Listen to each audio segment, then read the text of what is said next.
আমরা রাজপথে নামছি, সেখানেও আমাদের গুলি করে মেরে ফেলা হচ্ছে, গুম করে ফেলা হচ্ছে। আমরা নির্বাচনও পাচ্ছি না, অধিকারও পাচ্ছি না। আমাদেরকে একের পর এক হত্যা, নির্যাতন, মামলা করে করে জেলে পুরা হয়েছে। রাজনৈতিক দলগুলোর অফিস বন্ধ করে দেওয়া হয়েছে। সর্বশেষ আবার গণহত্যা, হেলিকপ্টার থেকে গুলি। 1971 সালের মুক্তিযুদ্ধে হেলিকপ্টার থেকে গুলি করে মানুষ মারা হয়েছে।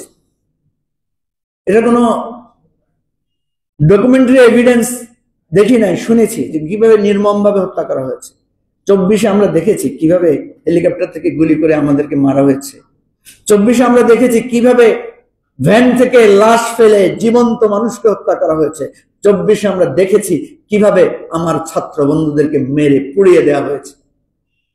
এই গণহত্যার পর তারপর এই রাষ্ট্র ব্যবস্থা কি আর আগের জায়গায় থাকে?